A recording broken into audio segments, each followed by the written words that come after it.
आपको शिक्षा, स्वास्थ्य और बिजली, पानी मुफ्त चाहिए, राशन नहीं चाहिए। अच्छे नागरिक होने के नाते हमारा कर्तव्य है कि सरकार के सही नीतियों का साथ दें और गलत नीतियों का विरोध करें। अखिलेश की जब सरकार थी तो देखा गया कि ज़्यादातर जैसे सिपाही की जो नौकरियां आती थी तो ज़्यादातर उसमें यादव, ऐसा कहा जाता है, मैं नहीं कह रहा हूँ, तो उसमें यादव को या फिर मुस्लिमों को जो ज़्यादातर भर्ती कर दिया जाता है, उस पर क्या कहना है? देखिए, मैं बता दूं, खैरात में मिली दुनिया से फतेह हासिल नहीं की जा सकती है। वो गरीब का लड़का जो जिसकी 4-5 बहनें हो, जिसके घर में थोड़ा सा 10 कट्ठा 1 बीघे की खेती हो, गाय भैंसों के पालन से उसका गुजारा हो रहा और उसकी माँ ये उपेक्षा लगाई हो कि हमारा लड़का जब यूपीपी की वर्दी पहन के आएगा तो हमारा जो है स्थिति सुधर जाएगा। तो सोचिए जब ऐसे पेपर लीक होते हैं तो उस लड़कों के साथ क्या होगा? कहीं ना कहीं वो लड़के सुसाइड करेंगे। दोस्तों, जैसा कि आपको पता है कि 2024 के इलेक्शंस बहुत नज़दीक आ चुके हैं और आज हमारे साथ इलाहाबाद के कुछ युवक लोग हैं जो कुछ तैयारियां कर रहे हैं यहाँ पर, और उनसे हम लोग माहौल लेंगे कि क्या माहौल है, क्या देख रहे हैं 2024 में, किसको पीएम बनते हुए देख रहे हैं। तो सबसे पहले आपके पास चलेंगे। भैया, आपका नाम क्या है? अंकित चौधरी। अंकित चौधरी। चौधरी जी, क्या लगता है कौन जीतेगा इस बार? देखिए, यहाँ पे तो एनडीए की गठबंधन की सरकार होगी। बीजेपी तो बिल्कुल नहीं आ सकती, क्योंकि उनकी जो है राजनीति है जो ना, एकदम अपना विरोध विपक्ष खत्म कर रहे हैं। विपक्ष खत्म कर रहे हैं। ये पर्सनली दुश्मनी निभा रहे हैं, जैसे कहते हैं ना विरोध। आप बताइए, अरविंद केजरीवाल को उन्होंने जेल में डाल दिया। अरे तो उनके ऊपर चार्जेस है ना, इसलिए चार्जेस नहीं। आप बताइए, जो शराब घोटाले में जो इसने पहले जो गवाह था उसको सरकारी गवाह, बीजेपी चंदा लेकर उसको सरकारी गवाह बनाती है, फिर अरविंद जी को उनके कहने पे गिरफ्तार करती है। ये बहुत ही गलत राजनीति है। आपको क्या लगता है सर, जैसे इन्होंने कहा कि बीजेपी विपक्ष को खत्म करते चले जा रही है, जो उनके सामने खड़ा होता है, जिनको लगता है कि ये जीत सकता है, उनको वो अंदर डाल देती किसी न किसी तरह से, क्या इस पे आप सहमत हैं? बिल्कुल नहीं। हाँ, सहमत है, बिल्कुल सहमत है। गठबंधन की सरकार ही आएगी। चलिए, गठबंधन नहीं आनी चाहिए। तो आज का युवा कह रहा है कि गठबंधन की सरकार आती। चलिए मिलते हैं और लोगों से। एक बात और करना चाहूँ कि उत्तर प्रदेश है, यहाँ पे देख रहे हैं आप, उत्तर प्रदेश एक ऐसा प्रदेश है जहाँ प्रश्न से पहले उत्तर मिल जाता है। हालांकि आप लोग देखें, हम लोगों ने यूपीपी का एग्जाम दिया था, आपने देखा वहाँ पे यूपीपी, एआरओ और बहुत सारी वैकेंसी जो वैकेंसी थी ये टीचरिंग लगातार जो है आप देख रहे हैं। और हम लोग का भविष्य, हम लोग बिजनेस तो करने से क्या, उसके लिए पैसा होना चाहिए। अब उतना तो हम लोग बैकग्राउंड हमारा मजबूत है नहीं है, इसलिए हम लोग पढ़ के पहले नौकरी, मतलब अपने पैरों में खड़े होने के लिए जब धांधली ऐसी ही होगी तो पढ़े लिखे में कोई मिडिल मतलब क्लास नहीं का है। आदमी क्या चाहता है कि पर्सनली अपने पैर में खड़े होने के लिए नौकरी चाहता है। लेकिन पहले भी ये देखा गया कि अखिलेश की जब सरकार थी तो कई लोग इसको अन्यथा मत लीजिएगा, लेकिन देखा गया कि ज़्यादातर जैसे सिपाही की जो नौकरियां आती थी तो ज़्यादातर उसमें यादव, ऐसा कहा जाता है, मैं नहीं कह रहा हूँ, तो उसमें यादव को या फिर मुस्लिमों को, उनको ज़्यादातर भर्ती कर दिया जाता है। उस पर क्या कहना है आप? देखिए, एक्चुअली क्या है ना, अब हम किसी के सुनने पर तो विश्वास करते नहीं है। अब जब रहा होगा तब हम शायद जानकार ना रहे हों, हमको उसकी जानकारी नहीं है। लेकिन जब से हम जानकार हुए हैं, जब से हमने समझा है कि हमारा बहुमूल्य मत, एक मत हमारा बहुत बहुमूल्य है, तो उस समझ के हिसाब से अपना एक प्रस्ताव, राय रख रहे हैं, अपना सोच समझ के रख रहे हैं। बिल्कुल जी। आप भैया, क्या नाम है आपका? मेरा तो नाम देखिए संदीप मौर्य है, और मैं यही कहना चाहूँगा और आप सभी से अपील करूँगा कि 2024 में अपना बहुमूल्य वोट दें, समाजवादी पार्टी के साथ दें, क्योंकि एक बेहतरीन सरकार बनाए और देश के भविष्य का निर्माण करें। देखिए, समस्या ये है कि बीजेपी जो है पूरी तरह से विपक्ष को ख़त्म कर दी। देखिए, एक्चुअली मैं आपको बता दूं, मैं बचपन से ही आरएसएस का जो है, आरएसएस के शाखाओं में गया, आरएसएस के साथ रहा, आरएसएस के संघ के कार्यक्रमों में गया, और मैं बचपन से ही बीजेपी का जो होता है विचारधारा रगों रगों में बहने वाला, मैं उस प्रकार का व्यक्ति था। लेकिन जब मैं अपना बीटेक करने इलाहाबाद आया और उसके बाद जैसे जब मैंने डिप्लोमा किया, बीटेक किया, उसके बाद ये रियलाइज़ हुआ कि बीजेपी वास्तव में देश के लिए खतरा है और बीजेपी विपक्ष को ख़त्म कर रही है। उसके बाद रोजगार के मामले में शून्य है और आपके हेल्थ के मामले में शून्य है। ये कर क्या रही है? पूंजीवादी प्रथा ला रही है। जो व्यक्ति अमीर है वो अमीर होता चला जाएगा और जो गरीब है वो गरीब होता चला जाएगा। तो मैं यही कहूँगा कि बीजेपी को हटाइए और देश को बचाइए। इसी के साथ तो कहीं आपको ऐसा नहीं, आप इलाहाबाद में कब से हैं? देखिए, मैं इलाहाबाद में 2019 में मैं यहाँ बीटेक करने आया और 2022 तक मैंने लेटरेंटी से बीटेक किया और रिसेंटली मैं एमबीए कर रहा हूँ यहीं शंभुनाथ से। क्या कोई यहाँ पे ऐसा है जो यूपी, जो यहीं इलाहाबाद से रहने वाला है? नहीं है। चलिए, कोई बात नहीं। तो क्या आपको ऐसा नहीं लगता कि योगी जी के आने के बाद से जो माफिया राज है, कहीं ना कहीं उसके ऊपर एक लगाम लगी है? नहीं, वो तो सही। देखिए, क्या है कि किसी भी चीज़ के दो पहलू होते हैं। किसी भी सरकार के अच्छाइयों को नकारा नहीं जा सकता है और उसकी कमियों को ऐसा नहीं है कि अगर हम बीजेपी के साथ हैं तो बीजेपी की सिर्फ अच्छाइयों का गुणगान करेंगे और बुराइयों का भी करेंगे। नहीं, एक अच्छे नागरिक होने के नाते हमारा कर्तव्य है कि सरकार के सही नीतियों का साथ दें और गलत नीतियों का विरोध करें। भारतीय जनता पार्टी में मानता हूं कि 2-3 काम सही किए, 370 पे काम सही की, ठीक है। उसका राम मंदिर एजेंडा था, उसके साथ मैं जुड़ा हूं आस्था के साथ जुड़ा हूँ, मैं मानता हूँ उसका काम सही था, लेकिन वो एजुकेशन के मामले में फेल है, उसके बाद स्वास्थ्य के मामले में फेल है। स्थिति ये ला करके कर दी है, बताइए कितनी निंदनीय बात है कि निंदनीय बात है कि एक छोटा सा यूपीपी का एग्जाम लीक हो जा रहा है। सोचिए वो गरीब का लड़का, बायोलॉजी का पेपर, वो गरीब का लड़का जो जिसकी 4-5 बहनें हो, जिसके घर में थोड़ा सा 10 कट्ठा 1 बीघे की खेती हो, गाय भैंसों के पालन से उसका गुजारा हो रहा हो, और उसकी माँ ये उपेक्षा लगाई हो कि हमारा लड़का जब यूपीपी की वर्दी पहन के आएगा तो हमारा जो है स्थिति सुधर जाएगा। तो सोचिए जब ऐसे पेपर लीक होते हैं तो उस लड़कों के साथ क्या होगा। कहीं ना कहीं वो लड़के सुसाइड करेंगे। सरकार कहीं ना कहीं लड़कों को इस कंडीशन में ला करके छोड़ दी है कि हमारे जान का वैल्यू सरकार के नज़रों में शून्य है। अतः हम आपसे बार बार ये आग्रह करेंगे कि भारतीय जनता पार्टी को हटाइए, समाजवादी पार्टी का एक अच्छा सरकार लाइए, क्योंकि विपक्ष में समाजवादी पार्टी एक ऐसी सरकार है और समाजवादी पार्टी के नेता जो नेतृत्व करता है माननीय अखिलेश यादव जी ही एक ऐसे व्यक्ति हैं जो इन सभी समस्याओं के समाधान निकाल सकते हैं। बाकी विपक्ष में भी और कोई चेहरा मुझे नहीं दिखता है। तो इसी के साथ मैं चाहूँगा, चलिए भाई ने बहुत अच्छा कहा कि जो सरकार अगर अच्छा कर रही है तो उसको अच्छा बोलने में कोई बुराई नहीं है, लेकिन जो वो कार्य गलत कर रही है उसको बोलने में भी कोई बुराई नहीं होनी चाहिए। तो आपका क्या नाम है सर? शक्ति यादव। शक्ति यादव। यादव जी आप किसके साथ जाना चाहते हैं? मैं तो ऑलरेडी समाजवादी हूँ। अखिलेश यादव। हाँ, बिल्कुल, क्योंकि बिल्कुल। अही रहो समाजवादी दूसर रंग न चढ़िए भैया। अरे वाह वाह, तालियां भैया तालियां। जैसा कि आपने कहा कि MOI का फार्मूला, मैं बता दूं खैरात में मिली दुनिया से फतेह हासिल नहीं की जा सकती है। वाह वाह। कहीं ना कहीं ये जोश जुनून होता है यादवों और के अंदर की, हर एक घर में जाएंगे यादव परिवार में, फोर्स हो गया चाहे पुलिस हो गया, हर एक घर में मिलेंगे। मैं बनारस से बिलोंग करता हूँ। अच्छा, हर एक घर पे नौकरी भी मिल रही है और आप लोग कह रहे हैं नौकरी नहीं मिल रही है? नौकरी तब मिलती थी जब भैया की सरकार थी। चलिए ठीक है, बहुत बढ़िया मिल रही है। चलिए बहुत बढ़िया। आइए भाई साहब आप आइए, क्या नाम है सर? हमारा नाम अमन मौर्य है। मौर्य जी क्या देख रहे हैं 2024 में?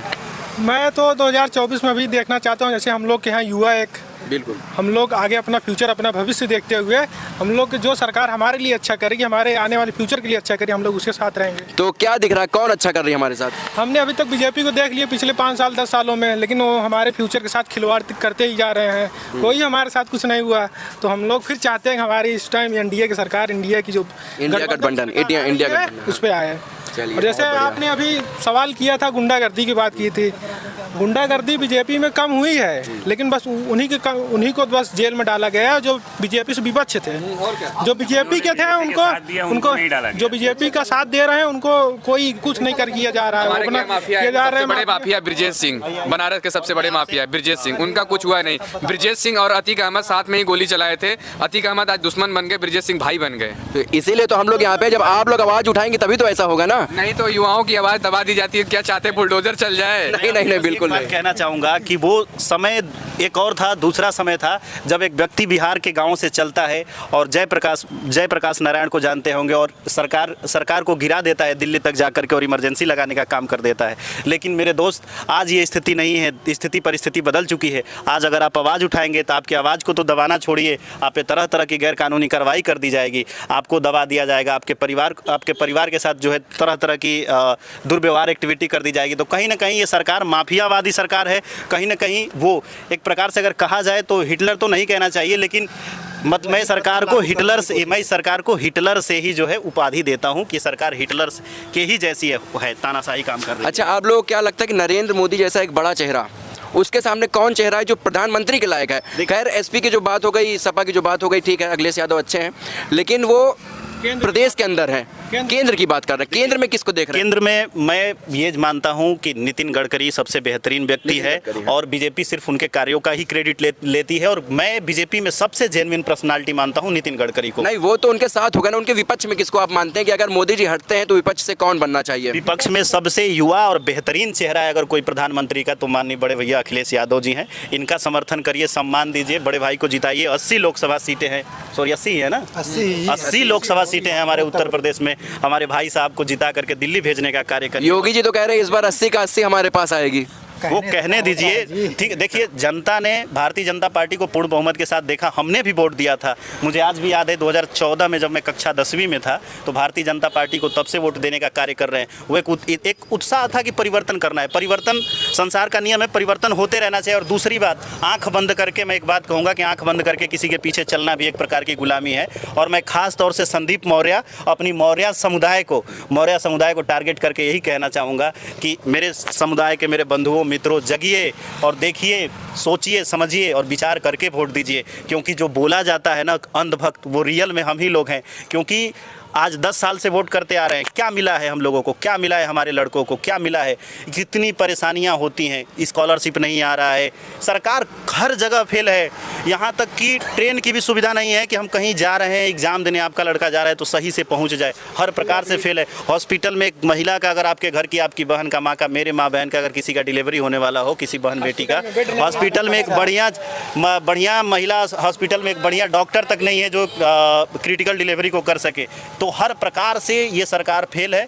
परिवर्तन करिए, उसके बाद देश में परिवर्तन देखने को मिलेगा। और मैं ये जानता हूँ, और ऐसा मुझे लगता है कि राहुल गांधी से भी बेहतरीन अगर कोई चेहरा है प्रधानमंत्री के लिए तो माननीय अखिलेश यादव जी हैं। समर्थन करिए, देश को बदलिए, प्रदेश को बदलिए, भारत के इतिहास को बदलिए। जय हिंद, जय भारत। लेकिन हमने जो इस टाइम देख रहा है कि जो चेहरा सामने हमारे आ रहे हैं, मोदी के विपक्ष में जो सरकार को पलट सकती है, एक ही चेहरा इस टाइम है, राहुल गांधी, जो हमारे युवा के साथ, पूरे छोटे छोटे गरीब परिवार के साथ पैदल यात्रा की, सबसे मिले जुले, सबकी बातों को जाने अच्छे से। उनसे अच्छा कोई बेहतरीन प्रधानमंत्री। लेकिन उनके साथ समस्या ये है कि वो कभी कभी किसी और धर्म के बन जाते हैं, कभी किसी और धर्म के बन जाते हैं, जिससे जो, जहाँ तक मैं समझ पाया हूँ, जिससे जो हमारा युवा है वो कहीं ना कहीं थोड़ा नाराज दिखता है कि आप जिसमें हो आप उसमें रहिए। देखिए, इससे कुछ नहीं होता, धर्म तो सभी का है।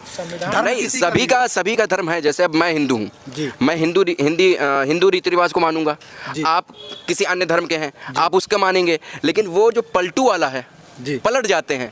नहीं, ये आप कैसे कह सकते हैं? मान लीजिए आपका धर्म हिंदू है, मेरा मुस्लिम है, सपोज, हालांकि मैं भी हिंदू हूँ, लेकिन अगर मेरा मुस्लिम है, आपको प्रधानमंत्री बनाना तो आपको मेरा भी वोट चाहिए। नहीं, वोट बिल्कुल चाहिए। वोट की राजनीति तो हर कोई करता है। हाँ, आप मोदी जी को भी देख लीजिए, किसी को भी देख लीजिए, वो सबका बन के वोट लेता है। तो मैं कहूँगा अपने, पर मोदी जी तो कहते हैं सबका साथ, सबका विकास, सबका विश्वास। होता कहाँ है? कहने से कहाँ होता है? हम लोग तो चाह ही रहे हैं, जुमला है। आप लोग, हालांकि आप भी जानते हैं और हम भी जानते हैं। तो मैं अपने सभी युवाओं से, हालांकि क्योंकि युवा एक ऐसी पीढ़ी है जो देश का भविष्य का निर्माण करती है, तो मैं अपने सभी युवाओं से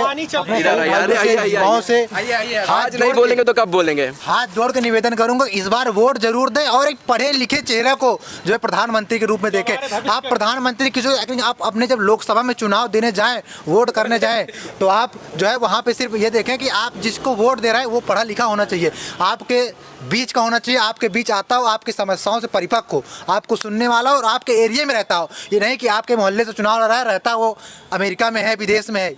इस बात का आप जरूर ध्यान रखें। और सभी भाइयों से एक बार फिर से, सभी खास तौर पर युवाओं से, बुजुर्गों से, अपने भाई और बहनों से और एक युवा पीढ़ी से मेरा हाथ जोड़ के निवेदन है कि आप लोग मतदान जरूर करें, क्योंकि आप अगर मतदान करेंगे तभी आपका एक मत जो है बहुत देश के निर्माण में बहुत बहुमूल्य है। आप पढ़े लिखे लोगों को जो है चयन करें और आप लोग से हाथ जोड़ के फिर से निवेदन है कि आप अपना मत जरूर करें। चलिए, तो यहाँ पर प्रयागराज की धरती पर जो युवा लोग हैं उनका ये कहना है कि आप जिसको भी वोट करिए, ये देख के करिए कि वो पढ़े लिखे हों। यहाँ पर जाति पाति और धर्म देख करके वोट हमें नहीं करना चाहिए। बिल्कुल। और नए नए लोगों को मौका मिलना चाहिए। 10 साल उन्होंने कार्य कर लिया, हो सकता है कोई और कार्य करे तो हो सकता है उनसे बेहतर कर जाए, ऐसा हमारे युवाओं का कहना है। चलिए ठीक है, मिलेंगे। बारे में ऐसे कैसे जज कर सकते हैं जिसे हमने देखा ही नहीं। बिल्कुल बिल्कुल सही बात कहेंगे अपने युवा भाइयों के लिए, जिस ओर जवानी चलती है उस ओर जमाना चलता है। हमारे युवा जिस तरफ जाएंगे उन्हीं की सरकार आएगी, उन्हीं की सरकार। एक बात और कहूँगा, 5 किलो राशन बिना जाके 5 साल आने वाले अपने भविष्य को एक सच्चे पढ़े लिखे के हाथ में दीजिए। 5 किलो राशन में मत जाइए। राशन सिर्फ आपको अपाहिज बना रहा है। आप शिक्षा वह शेरनी का दूध है, जो पिएगा वही दहाड़ेगा। आप शिक्षा पे जाइए, स्वास्थ्य पे जाइए, स्वास्थ्य पे, शिक्षा पे चुनाव करिए। आपको शिक्षा, स्वास्थ्य और बिजली, पानी मुफ्त चाहिए, राशन नहीं चाहिए। अगर आप पढ़े लिखे हैं, आप शिक्षित हैं, तो आप ये अनाज खुद पैदा कर सकते हैं, खुद कमा सकते हैं। इसलिए आप शिक्षित बनिए। बहुत बढ़िया, बहुत बढ़िया। सामाजिक रूप से अपाहिज नहीं जी। आज इसी के साथ हम लोग ये वीडियो समाप्त करते हैं। दोस्तों, आपको जैसा लगा है आप इस वीडियो को शेयर करिए ज़्यादा और ज़्यादा युवाओं तक पहुंचाइए युवाओं की बातों को। चलिए मिलेंगे अगले एपिसोड में, तब तक के लिए जय हिंद, धन्यवाद।